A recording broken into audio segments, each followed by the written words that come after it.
nous allons faire un bilan sur l'autotrophie en généralisant par rapport à ce que vous avez vu en première année, puisque là nous ne sommes pas limités aux angiospermes et à nitrobactères, nous pouvons rajouter les algues et nous pouvons rajouter les cyanobactéries. Donc ça nous permettra de voir un petit peu plus de diversité dans les types d'autotrophie, en particulier diversité des organismes, mais aussi de remettre ça dans un contexte qui est le contexte de l'écosystème. Par contre, nous ne verrons pas de nouveaux modes d'autotrophie, ils ont tous été vus en première année. Donc commençons par ce premier aspect, diversité des organismes et diversité des milieux. Donc on peut être soit dans un milieu terrestre, soit dans un milieu marin. Au milieu marin, vous avez toutes les algues pluricellulaires que nous avons évoquées en travaux pratiques. Et n'oubliez pas les unicellulaires, donc un exemple de diatomée sera tout à fait bienvenu. En milieu terrestre, on peut prendre en milieu aquatique, il y a des algues vertes, nous avons vu des spirogyres, vous pouvez aussi prendre des cyanobactéries. Les cyanobactéries sont présentes aussi dans le plancton, donc il en existe d'eau douce, il en existe d'eau de mer, vous pouvez prendre dans l'un comme dans l'autre. Bien sûr, en milieu terrestre et en milieu aérien, il y a des angiospermes. Alors ici on a proposé une plante ligneuse, vous pouvez prendre aussi une herbacée, ça ne changera pas grand chose, elles sont toutes autotrophes. Et on n'oubliera pas le sol avec des bactéries autotrophes comme par exemple Nitrobacter. Donc ça nous permettra d'avoir plusieurs types de milieux, des milieux aquatiques, des milieux terrestres, dans le milieu terrestre d'avoir aussi le sol, pas seulement les plantes qui sont à l'interface entre le sol et l'air, d'avoir de l'eau douce, d'avoir de l'eau de mer, et donc de montrer que dans tous les écosystèmes, il y a toujours un autotrophe. Ça, c'est sans surprise, parce que ce sont ces autotrophes qui, à partir de matières minérales et d'une source d'énergie, lumineuse ou chimique, ils sont capables, à partir de cette matière minérale, d'en extraire des électrons et d'avoir des sources de carbone et d'azote qui sont minérales, ce qui fait qu'ils produisent de la matière organique de façon autotrophe. Et c'est le point d'entrée de la matière organique dans l'écosystème. Les autres organismes de l'écosystème se nourrissant à partir de cela, qui sont donc appelés des producteurs primaires.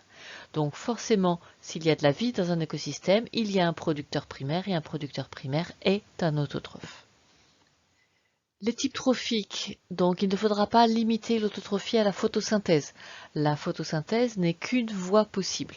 Donc pour qu'un organisme soit autotrophe, ça veut dire qu'il n'utilise que des matières minérales comme source de matière et comme source d'énergie. Il n'a pas non plus de matière organique comme source d'énergie. Donc comme source d'énergie, il y a deux possibilités, soit de l'énergie lumineuse, et à ce moment-là, un organisme qui utilise l'énergie lumineuse est appelé un phototrophe, ou il peut utiliser l'énergie chimique, il est appelé chimiotrophe. Et donc pour montrer que c'est un autotrophe par sa source d'énergie qui n'est pas organique et qui n'utilise que des matières minérales, on va d'abord utiliser un terme décrivant sa source d'énergie, donc ici photo, ensuite sa source de matière, minérale, lithos, la pierre, et donc un angiosperme, des plantes, une cyanobactérie, sont photolithotrophes et nitrobactères et chimiolithotrophes. Donc il faut savoir pouvoir faire des schémas très simplifiés montrant le principe de l'autotrophie. Un chimiotrophe tire son énergie de l'oxydation, puisqu'on est en chimie organique. En chimie organique, les oxydations libèrent de l'énergie. Ce ne serait pas forcément le cas en chimie minérale. Il y a toutes les possibles en chimie minérale, mais nous sommes en chimie organique. Donc l'oxydation, ici l'oxydation de NO2- libère de l'énergie. Cette énergie est récupérable sous forme d'ATP. En plus, ici, les électrons sont fournis toujours par cette oxydation, donc il fournit en plus les électrons, ce qui fait que la matière minérale sous forme de CO2 peut être réduite en matière organique, et puis bien sûr, les composés azotés minéraux peuvent être ajoutés aussi à la matière organique pour donner tous les composants organiques de cette bactérie. Il suffit ensuite de rajouter des phosphates pour avoir les acides nucléiques. Pour un photolithotrophe, vous devez être capable d'argumenter que l'énergie lumineuse se convertit en d'autres formes d'énergie. Donc pour ça, le plus simple, c'est de montrer que l'énergie lumineuse change les potentiels redox standards, qu'on appelle E0, de la chlorophylle A. Ce faisant, la chlorophylle A peut induire des réactions redox et que ces réactions redox, via un couplage osmotique, finissent par produire de l'ATP. Ce changement de potentiel redox permet aussi de faire des réactions redox qui permettent d'oxyder l'eau. L'eau étant oxydée, elle libère ses électrons qu'on retrouve dans le NADPH. Et donc là, nous avons à la fois l'énergie et les électrons qui vont permettre de réduire le CO2 en matière organique dans le cycle de Calvin. Et par ailleurs, l'azote, lui, peut être réduit par un système utilisant aussi de l'énergie lumineuse et des électrons dans la feuille. Il y a d'autres possibilités dans la racine, mais ici on veut montrer l'autotrophie, donc on veut montrer ça dans la feuille, et ça permet de réduire la matière organique, aussi bien pour ses composants carbonés que ses composants azotés. Donc via des chaînes de transporteurs d'électrons, c'est toujours le point commun entre la bactérie et les différents photolithotrophes, via des systèmes de chaînes de transport d'électrons, il y a des possibilités de synthèse d'ATP, de production de coenzymes réduits qui ensuite interviennent dans des métabolismes de réduction du CO2, de réduction de l'azote, qui produisent tous les composés organiques caractéristiques d'un être vivant. Donc le point de départ, la source d'énergie est complètement différente, mais ensuite les processus sont quand même relativement similaires. Il y a une diversité des modes de nutrition sur ces organismes autotrophes, puisqu'ils sont soit chimio, soit photolithotrophes. Donc forcément, ce ne sont pas tout à fait les mêmes chaînes de réaction, mais on voit qu'il y a quand même une convergence sur le cycle de Calvin-Benson. Dans le cas de Nitrobacter et des différents photolithotrophes, on retrouve des choses qui sont quand même relativement similaires. On peut avoir quand même des petites différences au sein des photolithotrophes. Il y a des plantes en C4, il y a des plantes en C3. Donc ça fait que la première molécule formée par fixation du CO2 n'est pas la même pour ces deux plantes. Et puis l'équipement pigmentaire est différent chez les photolithotrophes. Donc les algues vertes et les angiospermes et les cyanobactéries, c'est la même chose pour des raisons évolutives. Par contre, les algues rouges et les algues brunes ont des pigments qui leur sont propres. Donc ce qui fait une petite différence dans les voies métaboliques des différents autotrophes.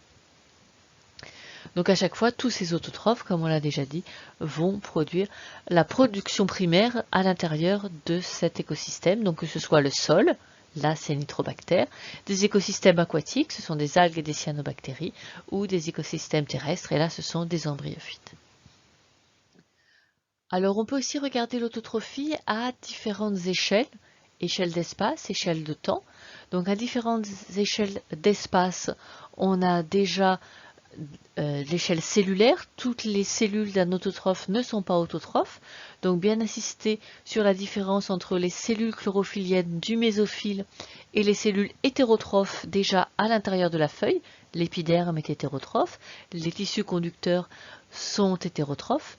Donc on a un mélange au sein d'un organe, même d'un organe autotrophe, de cellules autotrophes et de cellules hétérotrophes. À l'échelle d'un organisme, on a aussi des organes autotrophes, qu'on appelle donc des organes sources, et des organes hétérotrophes, qu'on appelle des organes puits, tout cela connecté par le phloème, qui permet de transporter la matière organique produite par les cellules autotrophes en direction des cellules hétérotrophes. On a la même chose pour le lichen, qui est un organisme constitué de cellules autotrophes et de cellules hétérotrophes, provenant d'un assemblage d'espèces différentes. L'algue est autotrophe et le champignon est hétérotrophe. Et il y a par diffusion des échanges de molécules. Donc l'algue nourrit le champignon à l'aide d'assimilats photosynthétiques et le champignon cède à l'algue de l'eau et des ions qui permettent l'autotrophie de l'algue. Donc chez un organisme autotrophe, il y a toujours des cellules hétérotrophes et il y a toujours des échanges entre les cellules autotrophes et les cellules hétérotrophes. Le degré d'autotrophie de l'organisme ou la modalité d'autotrophie de l'organisme peuvent aussi changer au cours du temps. À l'échelle de la journée, il y a les cellules le jour qui sont toujours parfaitement autotrophes par la synthèse, par la photosynthèse. La nuit, en fait, la photosynthèse n'existe plus, mais la cellule reste autotrophe grâce au stockage. Elle déstocke l'amidon, donc elle reste toujours productrice de matière organique disponible pour les autres cellules, mais cette fois-ci grâce au stockage de la photosynthèse qui a été réalisé le jour. Et c'est globalement le même phénomène à l'échelle des saisons, puisque la photosynthèse permet l'accumulation de réserves, et la plante au début du printemps, bien qu'elle n'ait pas encore de feuilles fonctionnelles, donc pas de photosynthèse possible, reste tout de même autotrophe par l'utilisation des réserves qui ont été accumulées précédemment. Donc cette plante qui ne contient plus de cellules autotrophes au tout début du printemps reste néanmoins autotrophe par l'accumulation de réserves. Donc on voit que il y a différentes façons de regarder l'autotrophie. Un organisme autotrophe contient toujours des cellules hétérotrophes et une cellule autotrophe n'est pas toujours en train de faire la photosynthèse. Les cellules photosynthétiques font la photosynthèse que le jour, fonctionnent sur des réserves la nuit, ce qui fait que globalement, et le jour et la nuit, elles restent autotrophes. Et même chose pour l'organisme, il fait la photosynthèse à la belle saison, ensuite il vit en vie ralentie, puis il redémarre sur des réserves, ce qui fait que globalement il reste autotrophe alors qu'il n'est constitué que de cellules hétérotrophes au tout début du printemps. Pour voir si vous avez bien assimilé toutes les notions associées à l'autotrophie, je vous incite très fortement à faire ce quiz de façon à ce que vous puissiez vous tester. N'oubliez pas que les quiz ne sont pas à faire tout à fait à la fin quand on pense avoir tout maîtrisé. Ils sont à faire en cours de route quand on est en cours d'assimilation parce qu'ils vous permettent de mieux comprendre les choses, de mieux prendre connaissance des erreurs et de mettre en place des stratégies d'évitement des erreurs. Donc faites-les bien au fur et à mesure, ne les stockez pas pour la fin. Ce qui n'empêche pas de les refaire une deuxième fois à la fin, mais faites-les aussi en cours de route. Bon courage!